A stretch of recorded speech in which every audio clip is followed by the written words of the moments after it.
Ito, mga ko, magandang umaga sa inyo lahat. Dahil dun sa binlog ko no coins, ay may nagpunta sa atin na nakakuha din sila ng item na hindi nila alam. So, mayroong ganito, mayroong maliit, bato na masyadong maitim, at mayroong parang tanso, no? Parang bronze, parang ano to? Ano ba yung sa kaldero?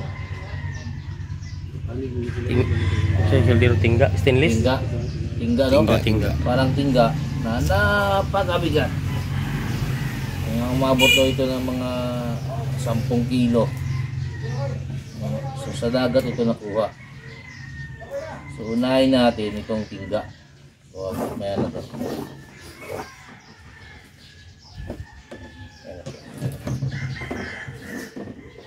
So ito muna, itong tingga. Masyadong napaka-controversial nito kasi kinat nila ito eh. So, ayun o, kinat nila. So, ang sabi ko sa kanila, baka ito ay pabigat doon sa mga bangka, no? Pero wala siyang hawakan. At mayroon lang siyang 3 dot dito. Ito. At mayroon siyang sign, mayroon pa siyang ito. Itong rectangular na to. Ayan. So maliban doon wala na. No. Ano nga tawag doon sa sayasa? Sa ano, yung sayasa sinasabi nila, no? Yung parang mayroon silang itutusok dito na pin tapos magbubukas na ito. So ang laman is diamond. Pero ito ay mukhang sayasa din. Pero may cut na ito dati, no? So pinagpatuloy na nila gabasin kasi may cut nga, no? Gusto nilang buksan ito. Pero hindi, kapag sayasa kasi hindi mo ito mabubuksan kung hindi mo maano ang pin ito. So itong nakikita nyo sa mga mata ninyo na parang kulay gray, ito talaga ay isang tingga na may halo, no? May halong siguro palladium o platinum kasi hindi siya pagka tinunaw ito mayroong bakal na hindi natutunaw, tapos yung tingga natutunaw talaga. So dahil may cut ito, mukhang sayasa nga ito, no? Kung sa iisipin nyo, mukha siyang lagayan na mayroong lamang sa loob.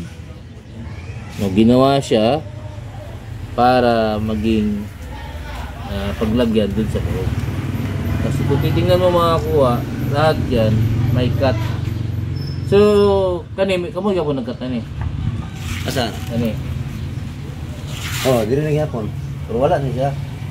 Gamay rin siya ba? Gamay lang. Gamay lang. So kamo lang na gano'n. Hindi niya sinubukan tong sinsilin. Mabiyak. Hindi. No, ang duda ko nito mga kakuha, mayroon tong pinalaman sa loob, dito sa loob, box ba na maliit na may diamante sa loob. Kasi ganito talaga yung mga sayasa. Minsan tiger bronze sa pinaglalagyan nila, yung parang plato. So ito ay same lang sila ng pamamaraan, pero dito nila ginawa sa tingga. Wala tayong timbangan pero napakabigat na ito. Magnet natin, so hindi siya bakal, tingga siya. So kakausapin natin yung may-ari nito kung paano niya ito nakuha. Ano nga pangalan mo ba? Junjun. Junjun. So ito si Junjun. Anong kuha ko, sir? Nagsalo mo gimana agad. Alam na. Oh, magabi ba ang mamana. Oh. Nakita na ko na lubong sa balas sa mongi. Buha. Kaya ko buwan ng bato lang, tingga man ay bugat man kayo.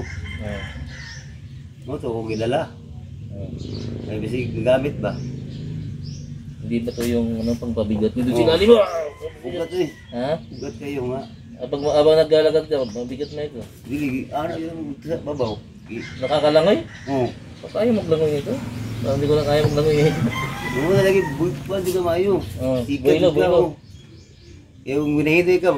Bagay ko sa tubig, medyo magalang ito. Pero tingga ito eh. Tingga na may halo pa ito. So mukhang sayasa to, uncle, no? Para sayasa. Kasi may ano ng pin. Tatlo. May butas para sa pin. Ito ako, parang may lakso dito. Ito. Yun. So susubukan namin bubuksan ito. Kung kakayanin. Pero kung hindi makaya, susubukan pa dito. So kailangan talaga mabuksan ito. Kasi hindi natin malalaman kung anong nasa loob nito. Pag hindi mo buksan. Kasi kung ibibinda mo to sa buti bakal, lugi ka na. Ano? 50 lang. Magkano nito? 50. So buksan na natin bago ibinda, no? Kasi mabinda pa rin naman, no? Kaya muna. So marami kasi yung mayaman na buti bakal na kasi hindi kaya buksan, so binibinda na lang as buti bakal. So sa tingga, 50 lang yung kilo. So pagbukas nung bumili, diamond pala sa loob, yumaman yung buti bakal kasi nakakuha. So bubuksan ito. No, ito si Kuya Jun na nakakuha nito. So yun lang yung may tutulong natin sa kanya, yung pagsuri. Hindi naman talaga ako eksperto yun sa mga sayasa na to. Pero yung ganito kasing may pin, para kasi siyang lock, no? Lock sa dalawang ito. So mayroon siya nakakabit din sa loob. Pagka tatanggal yung lock, matatanggal dito. Pero ito ginawa talaga ito. No, ginawa siya. Oh. Kung ito ay meteorite, napakabigat naman ng meteorite. Pati bilog ng bilog, no? So ito ang nakuha ni Kuya Jun. Para siyang lagayan ng mahalagang item dito sa loob. At para siyang may lock. Pero dito sa gilid niya, saan na ba yun? Ito ay nakalagay na box, no? So hindi lahat ng box mga kakuha ay mukhang box, no? So mukha din siya parang bato para hindi siya halata. Pero sa loob nito, ano yung box? Pero nahulog ito malamang. So may nakahulog nito. Kung sino man yun, salamat kasi pera pa rin ito eh. Meron man sa loob o wala, pera pa rin ito. Sa 10 kilo, pila na 50. 100 din. Pwede na. So, salamat kayo. Yun lang yung... Etong dalawang maitim na to. So, may nahulog daw sa kanila na bumabaga pa. At yung isa ay pinaghihinala ang Diamante Negra. Yung isa naman ay pinaghihinala ang meteorite. Pero ito hindi namamagnet. Ito mukhang nagmamagnet. At may kasama pa siyang pinaghihinalaan din, pero ito ay namamagnet, pero ano lang, medyo malit na yung magnet, no?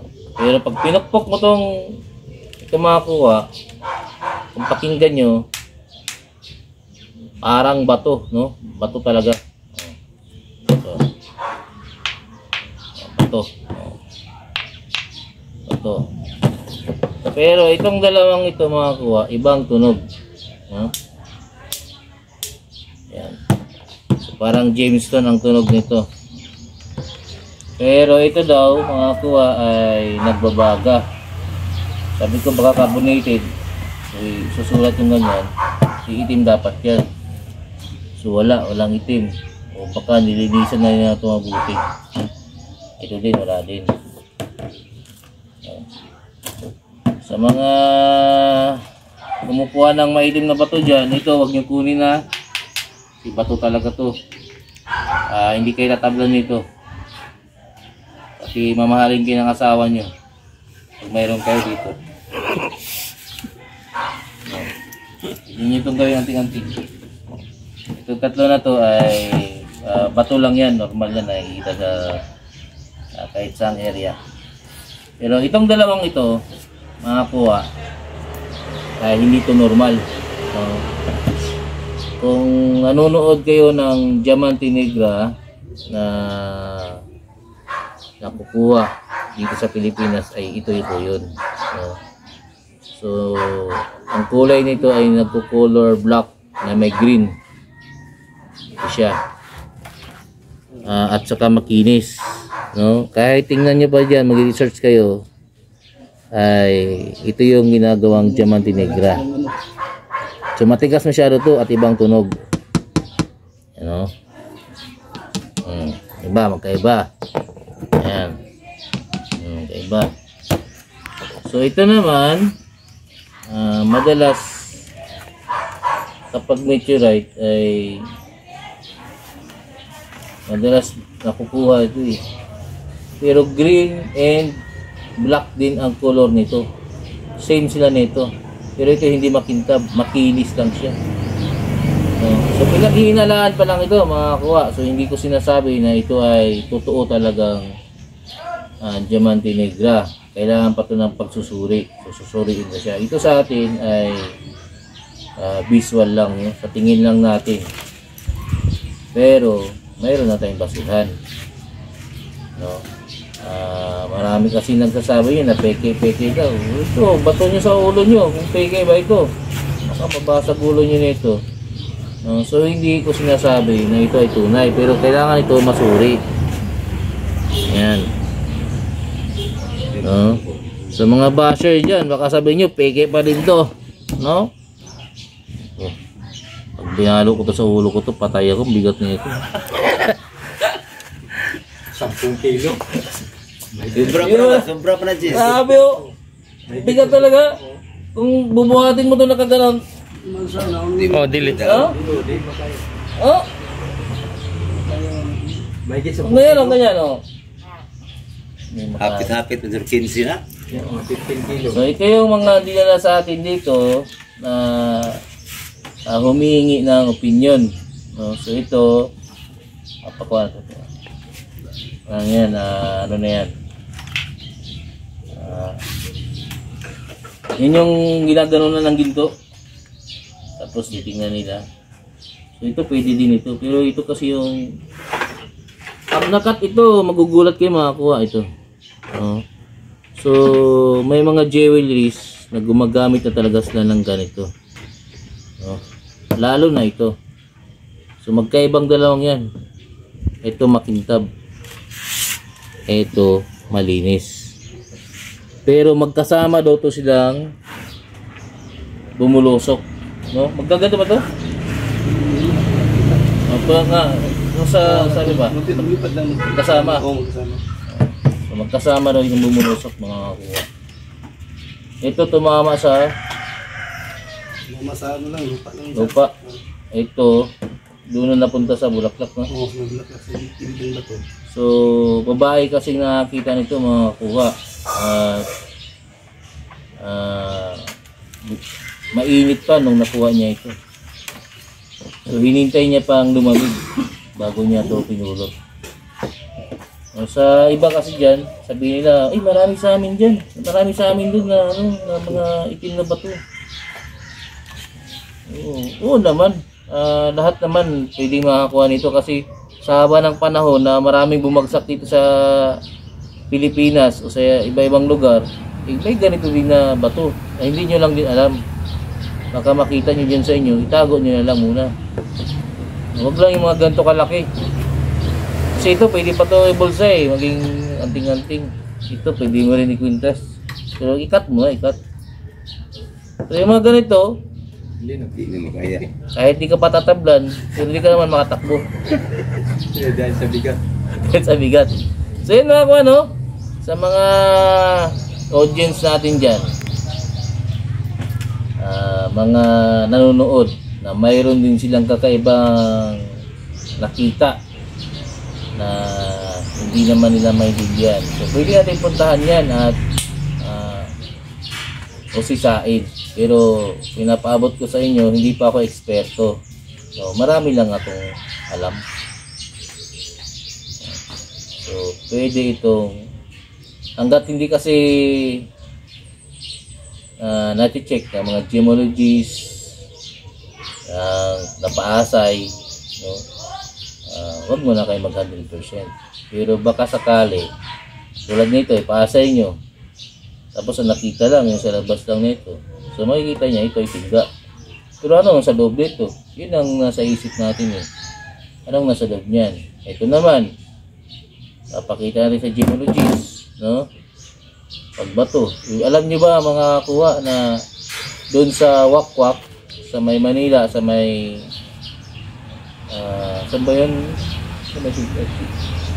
No, doon sa Mandaluyong, sa Wakwak, andun yung nag-check nito, no? Pa nagpa-check ka ng bato doon, kahit bato ipa-check mo doon, 17 mil ang bayad, no? Win or loss yun. Tapos sasabihin sa'yo, bato lang ito.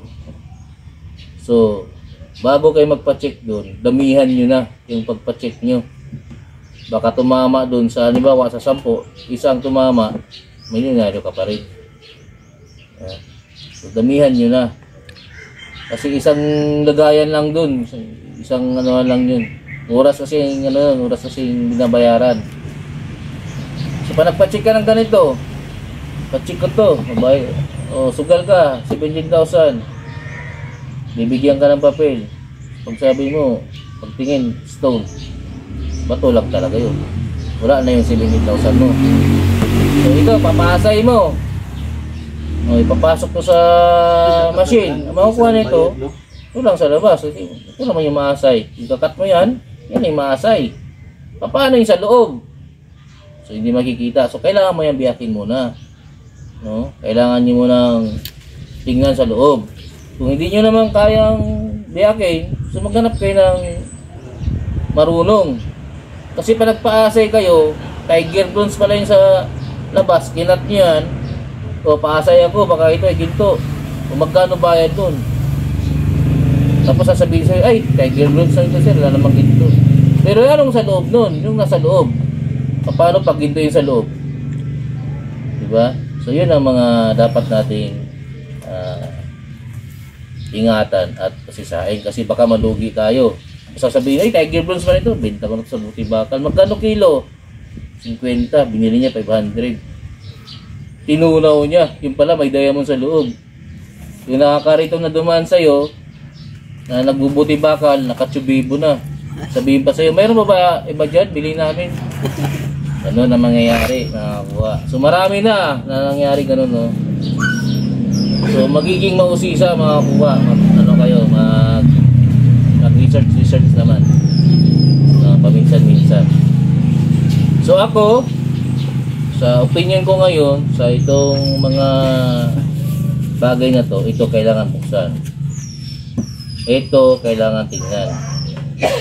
Hindi natin alam kung, kasi wala naman siyang 17 mil, tapos isusugal niya ganito, no? So kung may kaibigan ka na gumagawa ng